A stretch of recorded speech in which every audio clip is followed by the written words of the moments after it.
Hello respected viewers, here I am at Shepperton Studios. It's George from Ireland here. So Shepperton Studios is the largest film studios in the United Kingdom.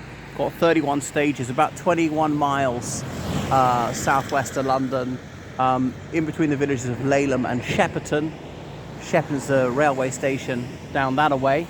Yeah, they've got their own multi-storey car park. Anyway, it's got 5 floors above ground, the highest point of the building, and a basement as well. So it is gigantic, owned by Pinewood Studios Group. There's also Pinewood Studios, which is just to the north of London, Hertfordshire. We're in Surrey. So this is founded in 1931. It's been extensively renovated and rebuilt, so none of it is original. And a lot of films were made from then on, and it was just when talkies came in. Remember 1927, The Jazz Singer, the very first film with recorded sound. Before that, they were all silent films. Why Rudolph Valentino, the Italian silent film actor who couldn't speak English, did so well. But perhaps it was even more demanding of the actors doing it in dumb show, because they had to be more expressive with their faces without being melodramatic. And then the pianist would just play whatever music popped into his head that he thought was apposite for the mood of the scene. But then film studios began to release music to accompany the films. Obviously, 1927, they had recorded sound, only in studio conditions. As only in the 1930s, they were able to record decent sound quality outside film studios. It's one of the reasons why there's so many recorded speeches of Hitler addressing outdoor rallies, because that was just when they began to be able to record sound outside at decent quality. So he's one of the first orators to be able to do that. I'm not suggesting he's good, he's definitely evil. It's just a by-the-way observation. Right, so here it is. Alexander Korda made a lot of films here, and the Second World War, the government commandeered it, and they used it for building other things. I think making fake aircraft to confuse the Germans. They bomb here because it was such a big landmark. It would guide the Luftwaffe. Remember, the German Air Force was only bombing at night because the blackout, the ARP, air raid precautions guys, were going around.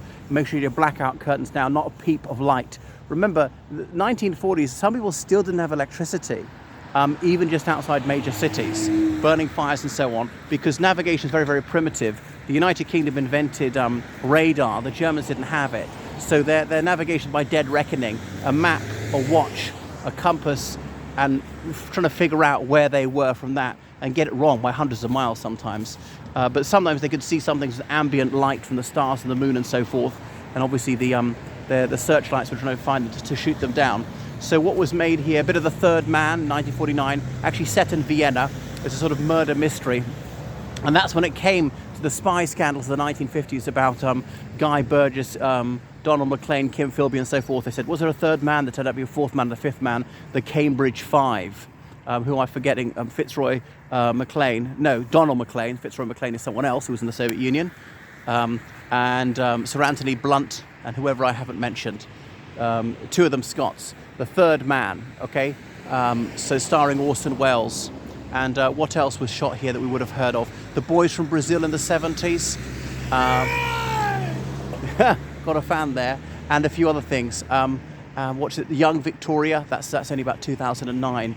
My mind's gone blank as to what else was shot there. So there it was. I was cycling past. I thought that looks like the biggest warehouse I've ever seen. But no, it is Shepperton Studios.